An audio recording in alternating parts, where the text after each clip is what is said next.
Good day, guys, and welcome to another episode of Riding in Tandem. RIT, Riding in Tandem, RIT. With me, Jet, at sa episode na to, subukan naman natin ang Mitsubishi Destinator. Handa na ba kayo? Tara na!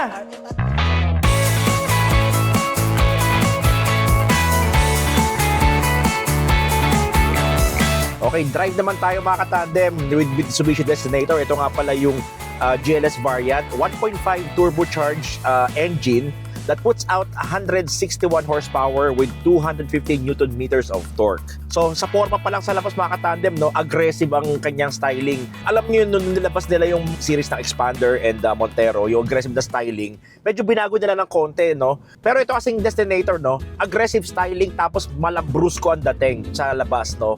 Maxi siya ng konti tapos medyo palapad ng konti sa bandang lower part ng body.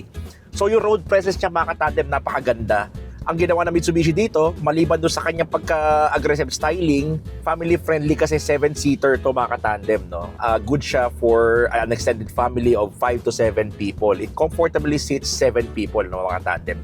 Pero at the same time, kahit punuin mo siya, andun pa rin yung power niya kasi nga 1.5 liter tapos turbocharge pa.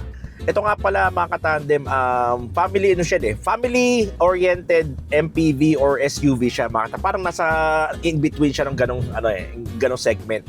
Pero yung ride height nito, 210mm, napakataas, no? Kung kailangan yung pumunta ng out of town and medyo may light off-roading, kayang-kaya, hindi ka talaga sasayad, no? What about when roaming around urban areas and city driving mga katandem? Ang napansin ko lang dito, magaan yung kanyang steering kasi kahit natry ko siya i-loadan ng tao and then gamit, then pumunta kami na Metro Manila mga katandem na isang araw. Maganda yung kanyang steering, no, magaan, accurate, and yung ride niya, andun pa rin yung softness niya, no.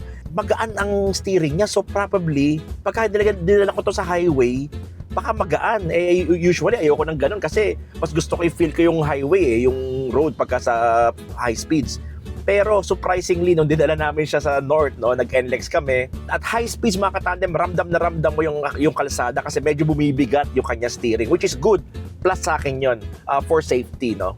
When we talk about the size nito mga katandem, no, nung una kong tingin sa kanya, sabi ko medyo maliit siya. Pero yung styling niya kasi or yung kanyang usability or yung sizing niya sa loob mga katandem, it's like an MPV, no. MPV in terms of sizing and seating capacity kasi it comfortably seats 7 people, no. Pero pag nasa labas mga katandem, yung road presence niya, para siyang SUV. Para siyang little brother ni Montero and bigger brother ni X-Force. So somewhere in between, no. I would say closer to X-Force pero mas malaki siya and much powerful. Then madako naman tayo sa controls niya mga katandem. Sa steering wheel ko, napaka-minimal lang or napaka-minimalist lang, no. On your left, that controls your infotainment system, yung pag-fast forward volume ng iyong infotainment system. Then on the right part of the steering wheel mga katandem, dyan yung iyong cruise control and also yung pagsagot ng iyong hands-free pagka nakakonect yung phone mo sa Bluetooth dun sa infotainment system. In terms of yung kanyang pedals, no, para sa akin tamang-tama lang. For me, hindi siya nag-slip. Maganda yung kanyang feel, hindi nakangawit yung paa ko sa paglipat-lipat from brake to accelerator. Then yung kanyang braking mga katandem, no, accurate yung brake niya, actually malakas. Surprisingly nung niloadan ko to at kahit ngayon medyo loaded kami, kasama ko actually ang family ko, kada papa ko ng preno, well, it depends na lang siguro sa pag-apak nyo, no. I would say wag masyadong madiin kasi talagang isusubsob kayo talaga ito, malakas talaga ang preno to mga katandem. When we talk about the power kanina, no, 161 horsepower with 250 Newton meters of torque, it is actually paired with a CVT transmission. So pag on the get-go, pag launch mo, smooth siya up to high speeds, no. Medyo sa una, medyo sluggish lang siyang mag-take off. Pero pagka once binaon mo yung accelerator mga katandem, feel mo talaga yung launch niya, napakalakas talaga. Hindi mo nga isipin na 1.5 lang yung makina nito Pero ang kagandahan kasi nito, maganda yung pagka-pair niya with the transmission na CVT. Sobrang smooth ng pag-launch niya hanggang sa higher speeds like around 80 to 100, no.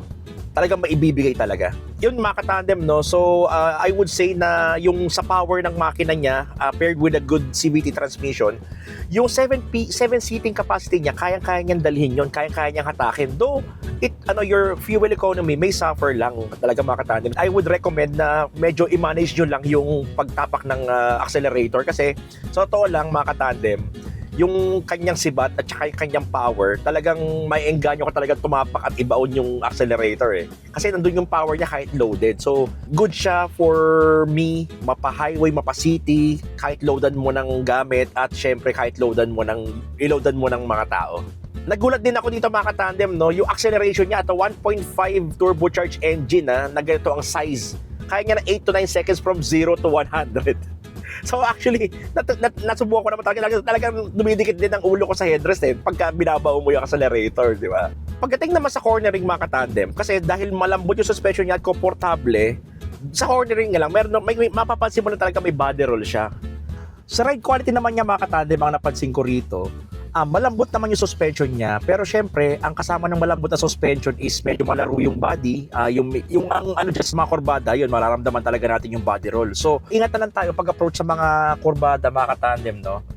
Syempre proper braking, proper entry sa curves para hindi nyo masyadong maramdaman yung body roll. Pagka hindi ka naman masyadong loaded, mga 1 to 3 people lang ang karga kasama na yung driver, medyo matalbog lang talaga ng konti yung suspension. Though hindi naman siya pansin kasi ang ganda rin naman ng seats niya, napaka-komportable din talaga mga katandem. Madako naman tayo sa mga business-minded people. Yan. Ikaw ba, pag negosyante ka, babagay ba sa'yo to?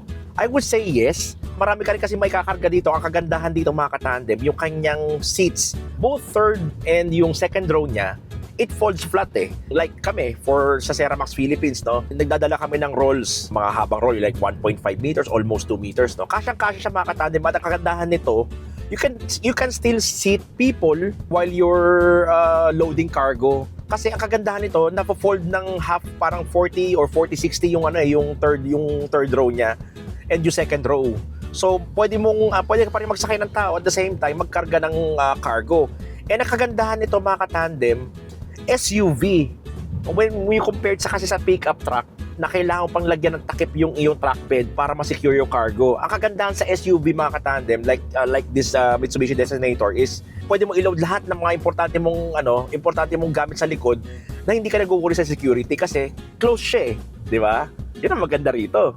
Ngayon nga pala mga katandem, month of May na. So, summer is here. As in talagang kasagsagan na talaga ng init mga katandem. Napansin nyo rito sa mga bintana ko, ang liwanag. Sobrang taas ng glare, napakainit pa sa balat. Ang kulang na lang talaga dito, Ceramax Nano Ceramic Film with 99% UV rejection and infrared rejection backed with 12 years warranty yan. So pag kayo mga katandem nakabili kayo ng Mitsubishi Destinator, dalhin nyo na sa amin para ipatint. Syempre, aside from that, pampapogi na rin para maprotektahan din ang pintura nyo. Meron kaming graphene coating that lasts for 5 years. Made in Japan. And kung medyo may budget ka naman at talagang love na love mo ang iyong Mitsubishi Destinator, magpa-paint protection film ka na para sure na kahit gasgasin yan, matamaan ka man ng bato, buhusan ka man ng brake fluid, hindi bubula yung pintura mo, di ba? So, kontakin nyo na lang kami sa number namin sa baba. Marami sa amin nagtatanong mga katandem, no? Pasado nga ba siya sa daily drive? I would say yes kasi unang-una, magaan yung steering niya.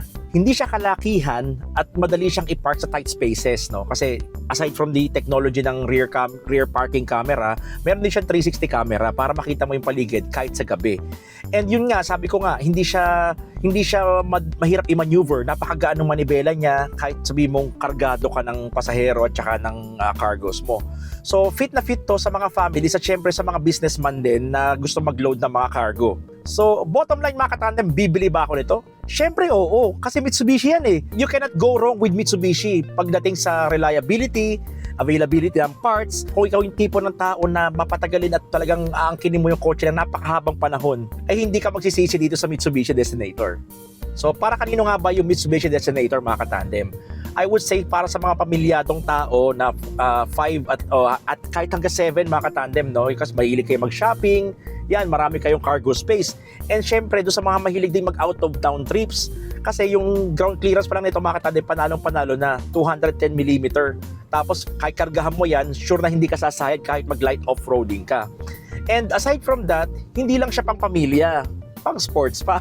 Hindi. Siyempre, pang businessman din mga katandem dahil yung security na pinoprovide ng SUV at ng mga MPV, andito rin siyempre kasi naglagay ka ng mga precious cargo. Hindi siya naka-expose sa labas like yung mga pick-up, no? Kasi pag naglagay ka ng mga ganon, pwedeng habang nasa traffic ka, pwedeng kunin yung laman ng truck bed mo. Ito ka talaga, secure na secure kasi nasa loob siya ng sasakyan.